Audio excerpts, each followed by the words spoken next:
Every song has a story, and the carols of Christmas are linked to a world of fascinating legends, ideas, and history. This is the Annotated Christmas Songbook.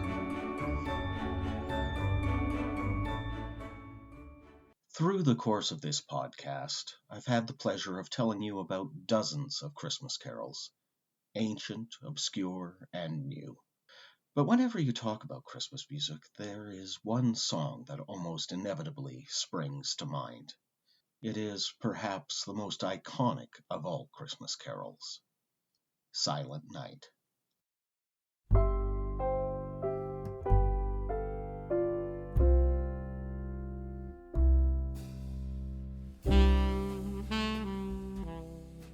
There are so many fascinating facts and stories connected to this marvelous song that it's difficult to decide which one to tell.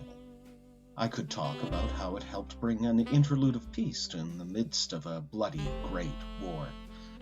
I might have mentioned that Silent Night has been translated into 140 different languages.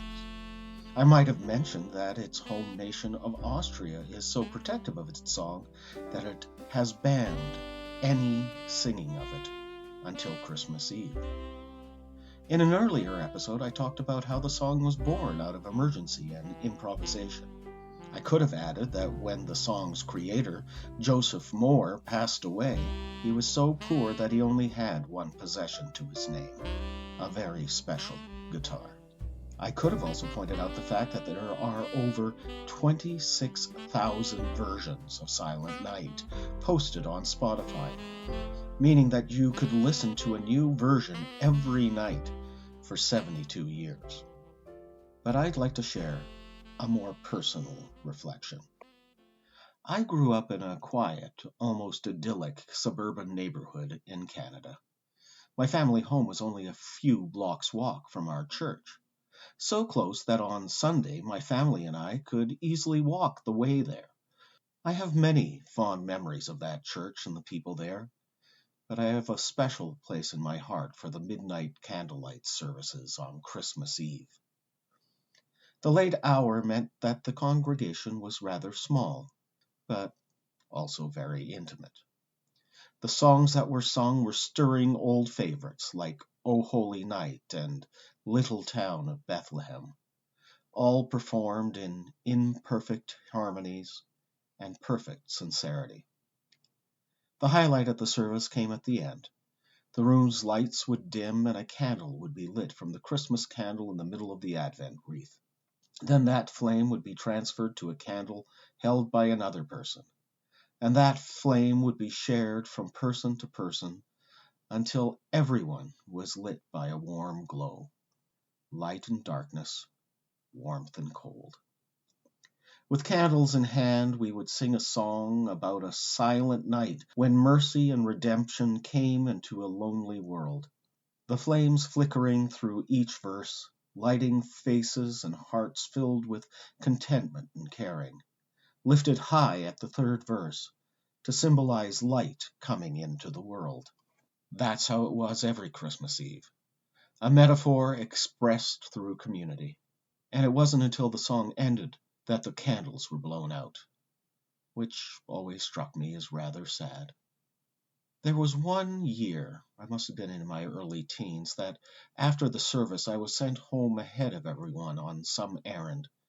And I walked home through the night by myself, down the streets empty of traffic, and little houses buried under snow and lit with beads of multicolored bulbs.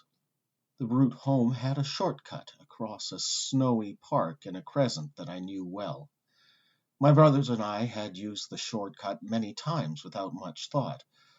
But that night, with words and music of Silent Night still echoing, I paused in the middle of the park and looked up. The park wasn't large, but it did have enough distance from the streetlights to reduce the glare, and so the night sky looked more majestic than I thought possible. The sky was perfectly clear. The darkness rolled from rooftop to rooftop like a black velvet curtain, dark, infinite, and mysterious. and the stars shone with majestic crystal clarity, more sparkling and more shining than any diamond could possibly be. I stood in the middle of that snow-covered field for minutes that I didn't bother to count, taking in the wonder above.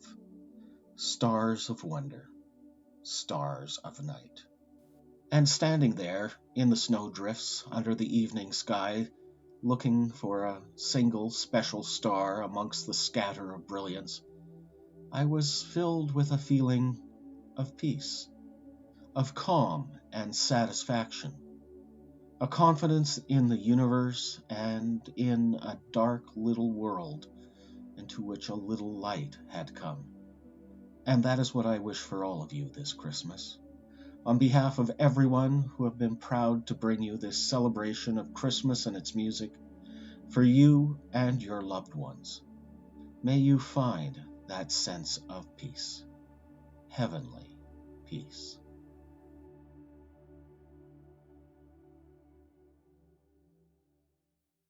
Here's Silent Night.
This has been the final episode of the Annotated Christmas Songbook Podcast, a production of the Acton Radio Project and Holy Trinity Anglican Church in Edmonton, Alberta, Canada. To all our listeners, a Merry Christmas from all the performers. Frank Burgess. Kelly Collins. Morgan Alexandra Donald. Tom Edwards. Linda Grass. Andy Northrup. Andrea Truman. Glynis. Cindy Zuby.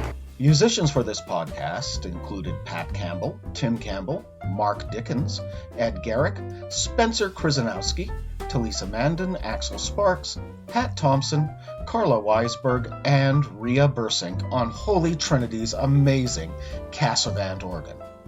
Intro music by Aaron Kenny. Outro music by Ease Jammy Jams. Incidental music, Silent Night by Ease Jammy Jams, and Wander by Emmett Fenn. Thank you to all the musicians who made their music available for podcast producers. And thanks to everyone at Holy Trinity Anglican Church for helping to make this rather insane project a reality. I'm writer and storyteller David Belke, wishing all of you a very Merry Christmas. But have you ever wondered why we say Merry at Christmas when we say Happy for all the other holidays? There's a very interesting story there. The thing is that although both words carry positive and cheerful connotations, there are subtle differences between the words.